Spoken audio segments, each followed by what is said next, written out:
Good morning, we're back out at the forge again. It's not as hot as it was yesterday afternoon, but it soon will be. Got a little hot work to do this morning, got a few blades to forge out. I'm gonna try to get that hot work done before it gets to be ridiculous out here. But maybe a foolish thing to do, but I'm gonna put a little time in forging the blade just for the video. Want something like a small hunter with a drop point blade, looking for around a 4-inch handle blade to balance it out, or thereabouts. Going to be using some 1/4-inch stock. It's probably 6.5 inches long. So let's go get it hot, smack it a few times, and see what happens. Thanks for watching. Be sure to hit that like and subscribe button. Hit the bell so you get notifications of new uploads, and give us a comment in the comment section. Thanks and God bless. Okay, we're going to get started by drawing out the tip.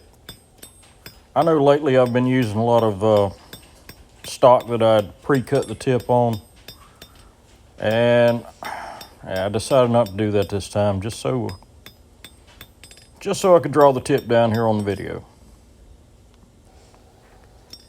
And you can see I'm drawing it out over the edge of the anvil, and I'm actually using half-faced hammer blows. I'm using the edge of the anvil sort of as a bottom fuller to help shape the steel a little faster. Also notice that I'm not getting any big hurry, and I'm going back and making sure my width is nice and even every time, trying to keep the biggest part of the hammer marks out of the steel.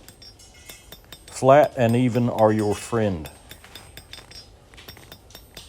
It's actually looking pretty good. Yeah, that's pretty good. And I apologize for background noise here. It's thundering outside and my dog is losing her mind. So we're going to measure the blade, and we're going to mark for the handle to blade transition.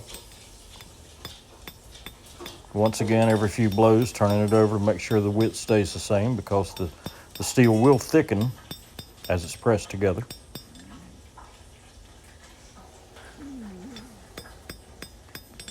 And keep working in that handle to blade transition.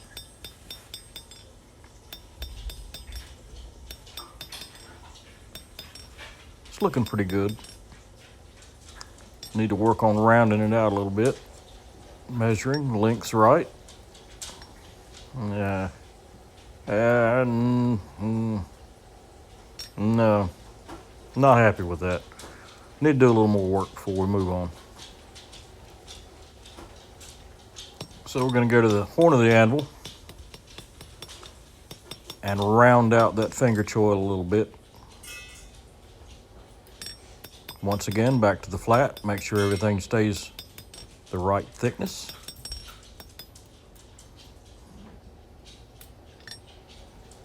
Now we can move on a little. So now I'm going to start thinning knocking the width down of the handle and adding a little contour. And notice again, I'm not chasing the steel with the hammer. I'm moving the steel under the hammer.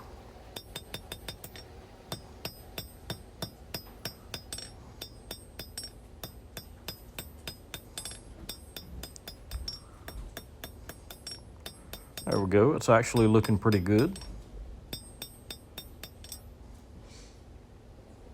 Still needs a little more contour though, so we're going to go to the horn, back to the horn.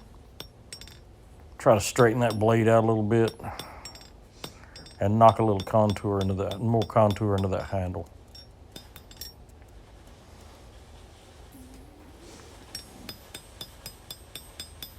Not too bad.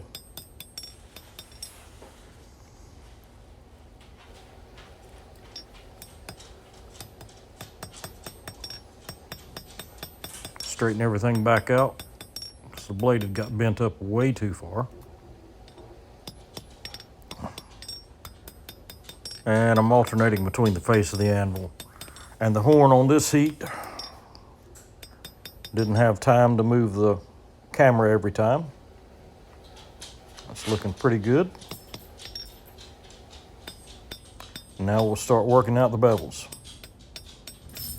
Once again, pinching the steel between the hammer and the anvil. I'm holding my steel up off the spine of the knife up off the anvil, working it at an angle, and pulling the steel down from the spine towards the edge. And I can already tell at this point that I have made a mistake. Any of you that have watched much of my videos before, you know that on a lot of knives, I end up drawing the tip out too much, which leaves an upturned tip. And that's fine for a Skinner, but that's not what I want. So I'll have to do a little extra step here on this one. But other than that, it's turning out pretty good.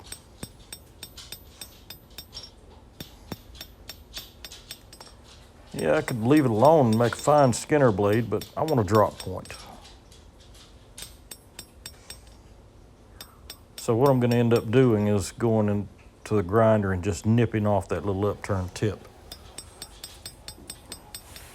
But first we'll finish these bevels, because I want everything hammered as close to finish as I can get.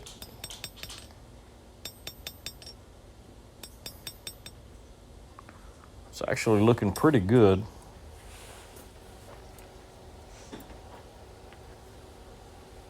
Put my touch mark on it.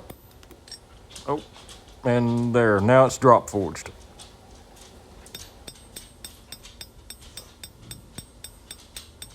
Even those bevels up a little more.